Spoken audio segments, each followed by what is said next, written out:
আসছে ইঞ্চিটা হোক আর সেন্টিমিটার হোক সবটাই একই নেবেন, ঠিক আছে?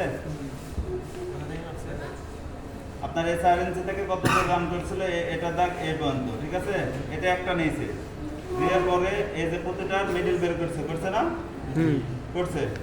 এখন এখান থেকে নিয়ে এই যে আরএফ ভ্যালু সমান এটা এখান থেকে এত কত আসছে আর নিচে কোনটা হবে এটা ভাগ করে কত আসছে এই যে সলভেন্ট উপরে হচ্ছে এখান থেকে নিচে এটার ক্ষেত্রে আর নিচে হচ্ছে হ্যাঁ এখান থেকে এই যে আরএফ ভ্যালু সূত্র বুঝতে পারছেন? আগে দুইটার ক্ষেত্রে হ্যাঁ আর দুইটার ক্ষেত্রে দুইটার ক্ষেত্রে এই যে একবার এই যে একবার দুইবার UK1 UK2 নিচে ইউকে 1 দিয়ে এ দিয়ে একবার দিবেন ইউকে 1 বি দিয়ে আর একবার দিবেন পরে কার সাথে কার মিললে 1 এ কার সাথে এই যে এটা যেমন 0.16 ঠিক আছে এটা আসছে এবং 0.16 বা 17 বা 18 বা 14 যার সাথে কাছে আসে এটা এই যে এটা দেখেন এই যে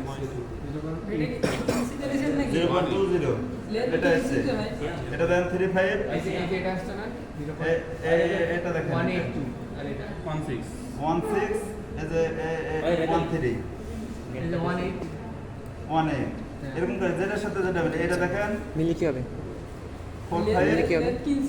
আর এখানে যার সাথে 52 যেটা নোনগুলো আছে না এটার সাথে নোনগুলো এটা, দেখবি হ্যাঁ? আন্দোলন আপনি সেন্টিমিটারে দেন ফিটে নিবি সেন্টিমিটারে মাপেন দুইটা নুনের সাথে মিলে গেলে একটা আঙুল দুইটা নুনের দুইটা যখন মিলে যাবে তখন দেখবেন কালার কালার এটা কিন্তু কালার কিন্তু এই কালার কিন্তু সবার সাথে এক নাই আপনার এটা দেখায় সাথে